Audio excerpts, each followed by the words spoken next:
కాబట్టి యెజ్రెయేలురాలగు అహీనోయము కర్మెలీయుడగు నాబాలునకు భార్య అయిన అబీగయులు అను తన ఇద్దరు భార్యలను వెంటబెట్టుకొని దావీదు అక్కడికి పోయెను.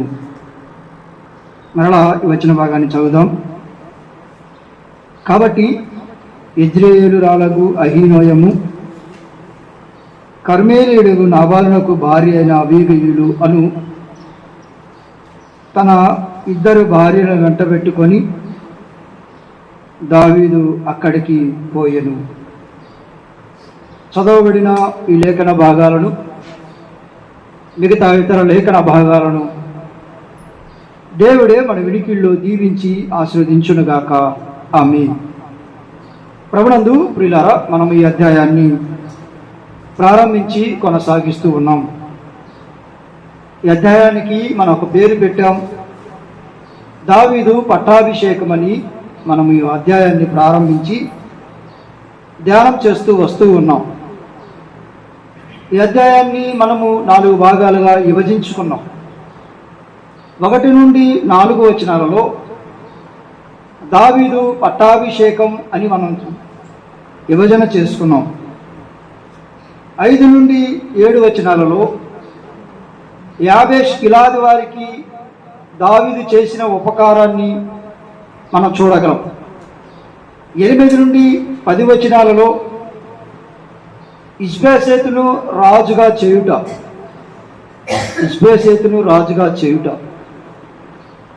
11 నుండి 32 వచనాలలో యోవాబు అబ్నేరుల మధ్య పోరాటం. ఇంకో మాటగా చెప్పాలంటే ఇరు సైన్యాల మధ్య పోరాటం, ఇరు సైన్యాల అంతర్ కలహాలు. యోవాబు అబ్నేరుల మధ్య పోరాటాన్ని 11వ వచనం నుండి 32వ వచనం వరకు మనం చూడగలం. అందులో భాగంగా మనం ఈ అధ్యాయాన్ని చదువుతూ ఉన్నప్పుడు కొంతమంది వ్యక్తులు కనపడతారని పోయిన వారం మీకు జ్ఞాపకం చేశాం. కొంతమంది వ్యక్తులను మనము చూసాం. వారిలో దావీదుని మనం చూసాం, అలాగే అహీనోయము, అలాగే నాబాలు, అలాగే మనము అబీగయీలు, యాబేష్ గిలాదు వారు, తర్వాత అబ్నేరు, తర్వాత ఇష్బోషెతు, తర్వాత యోవాబు, తర్వాత అబీషై, ఆ తర్వాత ఆషాహేలు. ఈ అధ్యాయంలో ఈ వ్యక్తులు మనం చూసాం. ఈ వ్యక్తుల యొక్క పేర్లకు అర్థాలను గడిచిన వారం మనము చూసాం. వారిలో మనము మొట్టమొదటిగా ఉన్న వ్యక్తి దావీదును మనము పోయిన ఆదివారం ఆలోచన చేశాం. ఈ అధ్యాయంలో దావీదు ఎలా కనపడ్డాడో మనం ఆలోచన చేశాం. ఎలా కనపడ్డాడు అంటే 1 నుండి 4 వచనాలలో మనం చూసాం. మొదటి వచనాన్ని మనం ధ్యానం చేశాం. అక్కడ దావీదు ప్రార్థన మనం చూసాం. ప్రతికూలమైన పరిస్థితుల్లో దావీదు చేసిన ప్రార్థన అని మనం ధ్యానం చేశాం. దావీదు చేసిన ఈ ప్రార్థన ప్రభువైన యేసుక్రీస్తు వారికి పోలికగా ఉందని మనం చూసాం. ప్రభువైన యేసుక్రీస్తు వారు కూడా ఒక పనిని జరిగించే ముందు తండ్రికి తెలియపరిచినవాడు. ఆయన బాప్తిస్మం పొందిన తర్వాత ఆయన బోధించేటప్పుడు ప్రార్థన చేశాడని చూశాం. ఆయన స్వస్థతకు ముందు ప్రార్థన చేసినవాడు, ఆయన అద్భుతాలకు ముందు ప్రార్థన చేసినవాడు, ఆయన శిష్యులు ఎంచుకునే ముందు ప్రార్థన చేసినవాడు, ఆయన శిలువ మరణానికి ముందు ప్రార్థన చేసినవాడు, శిలువలో ప్రార్థన చేసినవాడు, శిలువ మరణాన్ని జయించిన తర్వాత తండ్రి కుడిపార్శ్వాన ఉండి కూడా ప్రార్థన చేసినవాడు. అట్లయితే దావీదులో పోలికను మనం చూసాం. ప్రభువైన యేసుక్రీస్తు వారిని పోలి ఉంది అని. రెండోది మనం చూసాం, ప్రత్యర్థులకి మేలు చేసిన దావీదు. యాబేష్ గిలాదు వారు వాస్తవానికి సౌలుకి అనుకూలంగా ఉన్నవారు. అయితే దావీదు సింహాసనం ఎక్కిన తర్వాత యాబేష్ గిలాదు వారికి దావీదు ఉపకారం చేశాడు. నా వల్ల మీకు ఎటువంటి ప్రమాదం ఉండదు. ఇది ప్రభువైన యేసుక్రీస్తు వారిని పోలిన పోలిక. ఏమని అంటే దేవుణ్ణి మనం ప్రేమించలేదు, కానీ దేవుడే మనల్ని ప్రేమించాడు. శిలువను అప్పగించిన వారిని సైతం ఆయన ప్రేమించి క్షమించిన దేవుడు. ప్రభువుకున్న లక్షణాన్ని దావీదు చూపినవాడు. ప్రభువుకున్న పోలికను దావీదులో మనం చూసాం. ఒకటి, ప్రతి విషయంలో ప్రార్థించిన దావీదును చూసాం. రెండవది, ఆ ప్రతికూలమైన పరిస్థితులను ప్రత్యర్థులకి మేలు చేసే గుణలక్షణాన్ని మనం చూసాం. మనము ఏలయనగా మనము శత్రులమై ఉండగా మన కొరకు యుక్త కాలమందు ఆయన మరణించాడని మనము గడిచిన వారం చూసాం. మూడవది, ఆయన పరిచర్య, లేదంటే ఆయన సింహాసనం. దావీదు ఆ సింహాసనం హెబ్రోనులో ఉండి 7.5 సంవత్సరాలు ఆయన పరిపాలన మనం చూడగలం. ఆయన 30 ఏండ్ల ఈడు వయసులో ఆయన సింహాసనానికి వెళ్ళిన వాడు దావీదు. అలాగే ఇదే పోలిక ప్రభువైన యేసుక్రీస్తు వారిలో ఉందని మనం చూసాం. ఏమని అంటే, ప్రభువైన యేసుక్రీస్తు వారు కూడా పరిచర్య ప్రారంభించే సమయంలో 30 ఏండ్ల ఈడు గలవాడని మనం చూసి ఆ ప్రభువునికి పోలి ఉంది. దావీదులో ఉన్న లక్షణాలు, దావీదు చేస్తున్న పని ప్రభువైన యేసుక్రీస్తు వారిని పోలి ఉంది. ఆయన సింహాసనంపై పరిపాలన చేసి అద్భుతంగా పరిపాలన చేసిన వాడు దావీదు. ప్రభువు కూడా తన పరిచర్యను దేవునికి ఇష్టానుసారం, అనగా దేవుని చిత్తానుసారంగా, తండ్రి చిత్తానుసారంగా పరిచర్య జరిగించి ముగించిన వాడు అని మనం చూసి గడిచిన వారం మనం ముగించాం. అయితే ఈ దినము మనం మరొక కొంతమంది వ్యక్తులను జ్ఞాపకం చేసుకున్నాం. రండి, మనం చదువుకున్న ఈ 2వ అధ్యాయము 2వ వచనంలో మనం చదువుతాం. గడిచిన కాలంలో మనం దావీదు గురించి చూసాం. ఈ దినం ఎవరిని చూడబోతున్నాం? రండి, ఆ 2వ అధ్యాయము 2వ వచనం ఇప్పుడు చదువుదాం. హెబ్రోను కాబట్టి హెజ్రేయేలు రాలగు అహీనోయము కర్మేలీయుడగు నాబాలునకు భార్య అయిన అబీగయీలు అని తన 2 భార్యలను వెంటబెట్టుకొని దావీదు అక్కడికి పోయాడు. ఇక్కడ ఎంతమంది వ్యక్తులు కనిపిస్తున్నారు ఈ 2వ అధ్యాయంలో? ఎంతమంది? 4, 3, 2? ఎంతమంది కనిపిస్తున్నారు? 3 కనిపిస్తున్నారు. ఒకళ్ళు అహీనోయము, రెండవది నాబాలు, మూడవది అబీగయీలు. అహీనోయము, నాబాలు, అబీగయీలు. అట్లయితే నేను అబీగయీలుని జ్ఞాపకం చేస్తాను. ఈ దినము ఈ 2వ అధ్యాయములో 2వ వచనములో ఒక 3 వ్యక్తులు ఉన్నారు. కానీ ఆ 3 వ్యక్తులలో నేను అబీగయీలును జ్ఞాపకం చేయడానికి ఇష్టపడుతున్నాను. మన సమయంలో అబీగయీలును జ్ఞాపకం చేసుకొని ఆ నాబాలుని అలా టచ్ చేసి మనం నాబాలు గురించి ఇండెప్త్గా ఆలోచించేది. కానీ నాబాలు ఎలాంటి వాడో జ్ఞాపకం చేసి, అబీగయీలు ఎలాంటిదో జ్ఞాపకం చేసి మనము సమయాన్ని బట్టి మనం ముగిద్దాం. రండి, ఈ దినము మనము అబీగయీలు గురించి ధ్యానం చేద్దాం. అబీగయీలు ఎవరు అంటే దావీదు భార్య. అట్లయితే దావీదుకి ఎంతమంది భార్యలు? దావీదుకి ఎంతమంది భార్యలు? 8 మంది భార్యలు. దావీదుకి 8 మంది భార్యలు.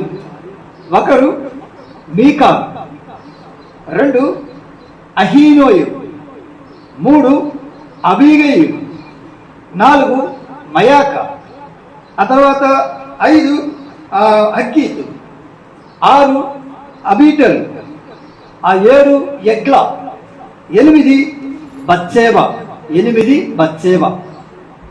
ఈ 8 మంది భార్యలను దావీదు అంత మాత్రమే కాదు, మరి కొంతమంది ఉపపత్నులు కూడా కనబడతారు. నేను మరలా జ్ఞాపకం చేస్తున్నా. మీకాలు, అబీగయీలు, అహీనోయము, మయాక, హగ్గి, తర్వాత అబీటలు, యగ్ల, బత్సేబా. వీళ్ళు ఎక్కడ కనబడతారంటే మనము మీకాలుని సమూయేలు మొదటి గ్రంథము 18వ అధ్యాయము 27వ వచనంలో చూడగలం. ఆ తదుపరి వీళ్ళంతా ఎక్కడ కనబడతారంటే సమూయేలు 2వ గ్రంథము 2వ అధ్యాయంలో ఒక 2 కనబడతారు. 3వ అధ్యాయంలో మిగతా వారంతా కనిపిస్తారు. ఇంకా మిగతా 5 పేర్లు మనము 3వ అధ్యాయము 3వ వచనం నుండి మనం ఆ పేర్లను చూడగలం. ఆ మయాక, హగ్గీతు, హబీటలు, యగ్ల, ఆ 4 పేర్లు అక్కడ చూడగలం. 5వ పేరు బత్సేబాను మనం సమూయేలు 2వ గ్రంథం 12వ అధ్యాయంలో మనం వారిని చూడగలం. 8 మంది భార్యలు, ఎంతో మంది ఉపపత్నులు అంత మాత్రమే కాదు, సుమారుగా 19 మంది కుమారులు ఉన్నారు దావీదుకి. 19 మంది కుమారులు. అయితే వారిలో మనము మన 2వ అధ్యాయంలో రాయబడి ఉన్న వారిని జ్ఞాపకం చేసుకుంటూ ఉండగా అబీగయుల గురించి మనం ధ్యానం చేయబోతూ ఉన్నాం. రండి, అబీగయులు మనకి ఎక్కడ కనబడుతుందంటే సమూయేలు మొదటి గ్రంథము 25వ అధ్యాయము. మనం అక్కడ చదువుదాం. కొద్ది మాటలు చదివి వాటితో మనము ధ్యానం చేసి కొనసాగుదాం. అబీగయులు మనం చూద్దాం. సమూయేలు మొదటి గ్రంథము 25వ అధ్యాయం 14వ వచనం చదువుదాం. 14వ వచనం. పనివాడు ఒకడు నాబాలు భార్య అయిన అబీగయులతో ఇట్లా, అమ్మా, దావీదు అరణ్యముల నుండి మన యజమాని కుశల ప్రశ్నలు అడుగుటకై దూతలను పంపించగా అతడు వారితో కఠినముగా మాట్లాడెను. ఇక్కడ మనం మొట్టమొదటిసారిగా ఈ పదాన్ని మనం చూడగలం. ఈమె ఎలాంటిదో మనం చూద్దాం. దైవ గ్రంథంలో మనం చూస్తూ ఉన్నప్పుడు ఈమె గురించి మనము కొన్ని మాటలు ధ్యానం చేద్దాం. ఇప్పుడు చూడండి, 25వ అధ్యాయం 3వ వచనం చదవండి. ఆమె ఎలాంటిదో చూద్దాం. నెంబర్ 1, మనం ధ్యానం చేస్తున్న ఈ అబీగయులు ఎలాంటిది? 3వ వచనం, 25వ అధ్యాయం 3వ వచనం. అతని పేరు నాబాలు, అతని భార్య పేరు అబీగయులు. ఈ స్త్రీ సుబుద్ధి గలదై. ఎలాంటిది? ఒకటి, నాబాలు ఎలాంటిదంటే సుబుద్ధి, ఇంటెలిజెంట్ అంటారు. ఇంటెలిజెంట్. ఈమె సుబుద్ధి గలది అని మనం చూస్తూ ఉన్నాం. రెండోది అక్కడే ఉంది కదా, 3వ వచనంలో రూపసి అయి ఉండను. అంటే ఈమె బ్యూటిఫుల్. ఒకటి ఇంటెలిజెంట్, రెండోది బ్యూటిఫుల్. రూపసి అని మనం చూస్తూ ఉన్నాం. మూడవది చూడండి, మూడవది అక్కడే 18వ వచనం చూస్తారా? 18వ వచనం. అందుకు అబీగయులు నాబాలుతో 22వ వచనం చదువుదాం. 22వ వచనం కూడా మనం చదువుదాం. అబీగయులు నాబాలుతో ఏమీ చెప్పక త్వరపడి 200 రొట్టెలను, 200 ద్రాక్షారస తిత్తులను, వండిన 5 గొర్రె మాంసమును, 5 మానికలు వేసిన ధాన్యమును, 100 ద్రాక్ష గెలలను, 200 అంజూరు పడలను గార్ధములు భుజాల మీద వేయించి. అంటే ఒక అపాయం ఉంది. ఆ అపాయం ఉంది, కానీ ఆ దావీదు వలన ఆ కుటుంబానికి అపాయం ఉందని తెలిసి ఈమె జ్ఞానంగా ప్రవర్తించింది. కాబట్టి ఈమె జ్ఞానవంతురాలు. ఈమె వైజ్ ఉమెన్గా మనం చూడగలం. వైజ్ ఉమెన్, జ్ఞానవంతురాలు. తనకు అంటే తన భర్త నాబాలు ఆ దావీదుకి ఏమి ఈయనని నిరాకరించాడో ఈమె గ్రహించి, పనివాడు చెప్పిన దాన్ని బట్టి గ్రహించి, ఈమె కావలసినవి అంటే దావీదు పనివాడుకు కావలసిన వాటిని తీసుకొని బయలుదేరింది. ఈమె రాబోయే ఉపద్రవాన్ని గుర్తించి ప్రవర్తించిన జ్ఞానవంతురాలు, ఇంటెలిజెంట్. మూడోది వైజ్ ఉమెన్. మనం చూస్తూ ఉన్నాం. 4వ చూద్దాం. 22వ వచ్చిన చూడండి. 4వ చూద్దాం. 1, ఈమె సుబుద్ధి కలిగినది. 2, ఈమె రూపసి. 3, ఈమె జ్ఞానవంతురాలు. 4వ పదం చూద్దాం. 22వ వచనం. అని అనుకొని అతనుకున్న వారిలో ఒక మగపిల్లనైనను తెల్లవారినప్పటికీ నేను ఉండనీయను, లేదా దేవుడు మరి గొప్ప అపాయము దావీదు శత్రువులు కలుగు చేయుడు కాకని ప్రమాణము చేసి ఉండెను. అబీగయులు దావీదుని కనుగొని తర్వాత 22వ వచనం చివరి భాగం చూడండి. దేవుడు మరి గొప్ప అపాయము దావీదు శత్రువులకు కలుగు చేయుడు గాక అని ప్రమాణం చేసి ఉండెను. అంటే 4వ పదాన్ని మనం చూస్తూ ఉన్నప్పుడు ఆమె విధేయురాలు. 23వ వచనం ఉంది కదా. అబీగయులు దావీదుని కనుగొని గార్ధబ మీద నుండి త్వరగా దిగి దావీదునకు సాష్టాంగ నమస్కారం చేసి అతని పాదములను పట్టుకొని ఇట్లా నేను. 4వది ఆమె విధేయురాలు. 36వ వచనంలో చూస్తే ఆమె దేవుణ్ణి ఎరిగిన స్త్రీ. 36వ వచనంలో మనం చూస్తే ఆమె త్రాగుబోతు భర్త. అంటే ఆమె భర్త ఎలాంటిదంటే త్రాగుబోతు భర్తను భరించింది. 7వది మనం చూస్తా ఉన్నప్పుడు దావీదుకి భార్య అయింది. 41వ వచనంలో మనం చూస్తే ఇప్పుడు మరలా నేను జ్ఞాపకం చేస్తున్నాను. 1, ఆమె సుబుద్ధి కలిగినది. 2, ఆమె రూపసి. 3, జ్ఞానవంతురాలు, 4 విధేయురాలు, 5 దేవుణ్ణి ఎరిగిన స్త్రీ, 6 త్రాగుబోతు భర్తను భరించినది, 7 ఆమె దావీదుకు భార్య అయినది. రండి, ఈ అబీగైలు గురించి 7 మాటల్లో కొన్ని మాటలు జ్ఞాపకం చేసి మనం ముగిద్దాం. ఈమె గురించి చెప్పేటప్పుడు ఒకసారి నాబాలు దగ్గరికి వెళ్తాం. నాబాలు కూడా మనకు టచ్ అయ్యాడు కాబట్టి, నాబాలు ఎలాంటి వాడు? ఈమెలో ఇన్ని క్వాలిటీస్ ఉన్నాయి. ఏమేమి ఉన్నాయి? సుబుద్ధి, రూపసి, జ్ఞానవంతురాలు, విధేయురాలు, దేవుణ్ణి ఎరిగిన స్త్రీ. అంత మాత్రమే కాదు, తాగుబోతు భర్తను కూడా భరించింది. 7వది దావీదునకు భార్య. ఈమెలో ఇన్ని క్వాలిటీస్ ఉన్నప్పుడు ఈమె భర్త ఎలాంటి వాడు? అక్కడ కూడా మనం ఆలోచించేద్దాం. 2వ అధ్యాయము 25వ అధ్యాయము 2వ వచనం. ఆ కర్మేలులోని మయోను నందు ఆస్తి గలవాడు ఒకడు కాపురముండెను. అతడు బహు భాగ్యవంతుడు కదా, భాగ్యవంతుడు, ఆస్తి గలవాడు, తర్వాత భాగ్యవంతుడు. తర్వాత మనము 3వ వచనం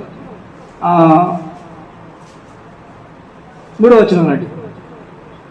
అతని చర్యలను చూడగా నాబాలు మోటువాడును దుర్మార్గుడునై ఉన్నాడు.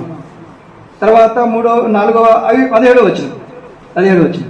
అయితే ఆ చివరి భాగంలో చూడండి, మన యజమానుడు బహు పనికి మాలిన వాడని కనపడిందా మీకు?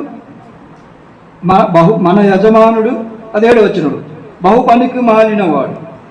తర్వాత 17వ వచనంలోనే మనం చూస్తూ ఉన్నప్పుడు ఎవరితో మాట్లాడని వాడు అక్కడే రాస్తున్నాడు. ఎవరిని తనతో మాట్లాడనీయడని 17వ వచనంలో చూడగలరు. 7 తర్వాత చివరి 7వ మాట 36వ వచనం చూడండి. 36వ వచనం. అబీగయీలు తిరిగి నాబాలు వద్దకు రాగా రాజులు విందు చేసినట్లు అతడు ఇంటిలో విందు చేసి త్రాగుచూ బహుగా సంతోషించుతూ మత్తుగా ఉండేది. ఇప్పుడు చెప్పండి, ఇప్పుడు ఎలా ఉన్నాడంటే త్రాగుబోతనంగా ఉన్నవాడు. నాబాలు ఎలా ఉన్నాడు చూడండి.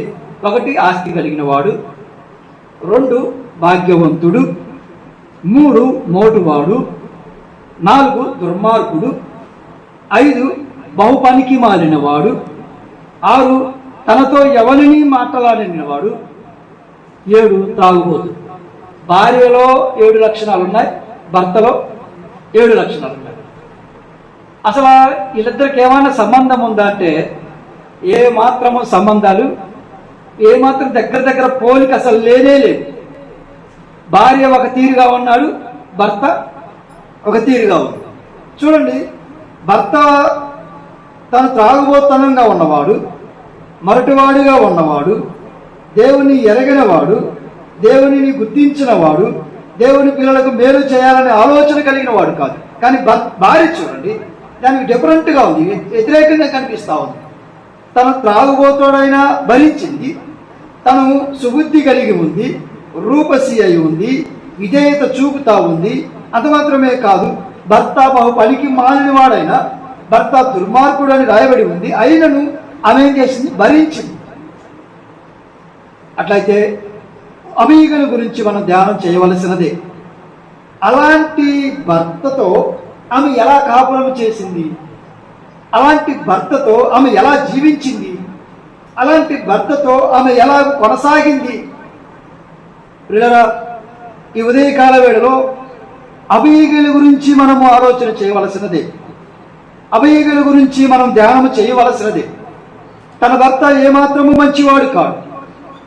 అసలు దైవ గ్రంథంలో రాయబడి ఉంది, దుర్మార్గుడని రాయబడి ఉంది. దైవ గ్రంథంలో రాయబడి ఉంది, బహు పనికి మాలిన వాడని రాయబడి ఉంది. దైవ గ్రంథంలో రాయబడి ఉంది, అతను మోటువాడని రాయబడి ఉంది. దైవ గ్రంథంలో రాయబడి ఉంది, తనతో ఎవరిని మాట్లాడని వాడు, తన భార్యని కూడా తనతో మాట్లాడని వాడు. అంత మాత్రమే కాదు, తను ఎలాగున్నాడంటే రాజులు చేసిన విందులు చేసినట్టు బహుగా త్రాగుతూ ఉన్నవాడు. ఇంకా మాటగా చెప్పాలంటే పచ్చి త్రాగుబోతూ నాబాలు. ఎలా కొనసాగింది చూద్దాం. కొన్ని విషయాలు జ్ఞాపకం చేసి మనము దాటి వెళదాం. అబీగయీలు అని మనం చూస్తా ఉన్నప్పుడు, అబీగయీలు అనగా అర్థం ఏంటి అది చూడాలి. అదే కదా, మనం చూస్తూ ఉన్నప్పుడు అవేయులు అని మన దైవ గ్రంథంలో చూసినప్పుడు సంతోషాదము లేదంటే ఆనందానికి తండ్రి. అభయగీయులు అంటే అర్థం ఏంటంటే సంతోషాస్పదము లేదా ఆనందానికి తండ్రి అని అర్థం. ఆనందానికి తండ్రి అని చూద్దాం. అభయగీయులు మనం మొట్టమొదటి చూస్తున్నాం సుబుద్ధి. ఏంటి సుబుద్ధి? బైబిల్ ఏం చెప్తుంది? సుబుద్ధి అంటే ఏంటి? సామెతల గ్రంథానికి రండి. సామెతల గ్రంథము 19వ అధ్యాయము 14వ వచనాన్ని చదువుదాం. సామెతల గ్రంథము సుబుద్ధి అంటే ఏంటో చూద్దాం.